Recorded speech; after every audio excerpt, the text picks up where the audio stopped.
नमस्कार, नया सवेरा न्यूज़ में आप सभी का स्वागत है। देखिए पूरी खबर विस्तार से। आदर्श आचार संहिता लागू हो चुकी है। विधानसभा चुनाव तय हो गए हैं, जिसे लेकर हर कोई अपने अपने समाज के नेतृत्व को लेकर विधानसभा चुनाव लड़ने की तैयारी कर रहा है। तो वहीं हिंदी भाषी समाज को डोंबिवली, कल्याण समेत अनेक जगहों पर उन्हें एक सम्मान दिलाने एवं हिंदी भाषी समाज के लिए निरंतर संघर्ष करने वाले कल्याण में भव्य दिव्य हिंदी भाषी भवन बनाने वाले हिंदी भाषी समाज के अनुरोध पर कल्याण लोकसभा उपजिला संगठक पंडित विश्वनाथ दुबे ने भी विधानसभा चुनाव लड़ने की पूरी तैयारी कर ली है। उनका कहना है कि डोंबिवली कल्याण लोकसभा क्षेत्र में हिंदी भाषी समाज एक निर्णायक भूमिका में रहा है। 2 लाख से अधिक हिंदी भाषी मतदाता हैं, तो एक हिंदी भाषी उनकी आवाज़ बनकर विधानसभा में जाना चाहिए, ऐसे पूरे समाज की इच्छा है, जिसे लेकर पंडित विश्वनाथ दुबे ने शिवसेना सिंधेगढ़ से टिकट की मांग की है। उनका कहना है कि हिंदी भाषी समाज शुरू से शिवसेना के साथ खड़ा है, पूरा सहयोग करता आ रहा है, लेकिन उनका नेतृत्व भी कोई हिंदी भाषी को मिलना चाहिए और विश्वनाथ दुबे समाज के प्रति पूर्ण समर्पित व्यक्तिमत्व किस्म के इंसान हैं। उन्होंने यह भी कहा कि यदि उन्हें टिकट मिलता है तो पक्ष के विश्वास पर खरा उतरेंगे और प्रचंड मतों से विजयी भी होने के आसार बताए हैं। लेकिन यदि उन्हें टिकट किसी कारणवश नहीं मिला तो वे फिर भी शिवसेना पक्ष सिंधेगढ़ के लिए हमेशा कार्य करते रहेंगे, क्योंकि मुख्यमंत्री एकनाथ शिंदे का हिंदी भाषी समाज के प्रति विशेष लगाव रहा है। विश्वनाथ दुबे ने अंत में अपनी भूमिका स्पष्ट करते हुए कहा कि हिंदी भाषी समाज कभी भी बगावत एवं गद्दारी नहीं करेगा और अंत तक मुख्यमंत्री एकनाथ शिंदे एवं सांसद श्रीकांत शिंदे के साथ हमेशा खड़ा रहेगा। लेकिन एक बार हिंदी भाषी समाज के निवेदन को स्वीकारते हुए पंडित विश्वनाथ दुबे को मौका देना चाहिए। ग्रामीण विधानसभा 144 में हिंदी भाषी समाज को प्रतिनिधित्व करने का अवसर मिला। किस तरह से आप अपनी बातें रखते हैं, आपका क्या वजह है?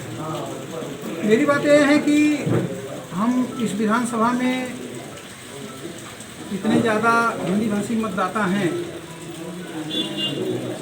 कि हम जब एक विधायक चुन सकते हैं, एक सांसद चुन सकते हैं, तो हमको हमारे समाज को प्रतिनिधित्व का मौका क्यों नहीं? आप किस पार्टी से टिकट मांग रहे हैं? शिवसेना कौन सी पार्टी? मैं शिवसेना सिंधे गुट से टिकट मांग, जो कि मूल शिवसेना है। सिंधे गुट आप लोगों के लिए बोल रहा हूँ। सांसद जी से या मुख्यमंत्री जी से इस बारे में कभी आपने बात कही? मुख्यमंत्री महोदय से मेरी बात 16 मई को हुई थी, डोंबिवली में ही हुई थी। जो सांसद महोदय का बंगला है उसमें हुई। मेरी पूरी करीब 20 मिनट चर्चा हुई इसमें। उन्होंने बोला कि अवसर आने दीजिए, आपको प्रतिनिधित्व का अवसर हम देंगे। आपकी मांगे अगर पूरी नहीं होती है, क्या कोई पर्याय है आपके पास या फिर आप काम करें? नहीं, हम शिवसेना के साथ हैं। बहुत अच्छा मांग रखा है उन्होंने, कोई गलत नहीं किया है। और दुबे जी ने मांग नहीं रखा, ये समाज ने रखा है। ये जो लोग आज यहाँ इकट्ठे हुए, समाज की देन है कि आज दुबे जी को यहाँ बुलाया गया और उनके समर्थन में उनको विधानसभा में भेजने के लिए इतने लोग जमा है। और सबकी इच्छा है कि हमारे समाज का एक आदमी नन्हे दुबे जैसा जाए, और जब ऐसा शेर जब जाएगा विधानसभा में हमारा तो दहाड़ेगा, तो हम सुनेंगे तो हमारी छाती चौड़ी होगी। ऐसा मेरा विचार है।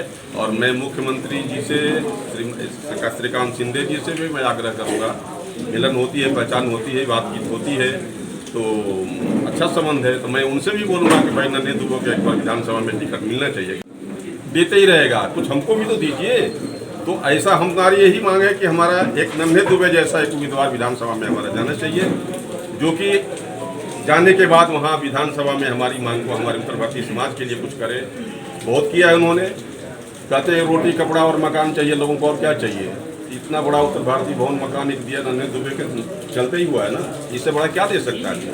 तो जो बिना चुनाव जीते, बिना कुछ उम्मीद होते हुए भी इन्होंने इतना बड़ा काम किया है, तो मैं समझता हूँ जब विधानसभा में पहुँचेंगे तो ये हमारे समाज के लिए बहुत करेंगे। समाज क्या, सबके लिए करेंगे, ये मेरा विश्वास है और मेरा आशीर्वाद है इनको कि ये उनको टिकट मिले और हम लोग जीत जान से, तन मन से इनको मदद करेंगे और उनका आशीर्वाद, हमारा तो आशीर्वाद पूरा है। कम से कम 3 लाख हिंदी भाषी मतदाता हैं, 3 से 3.5 लाख।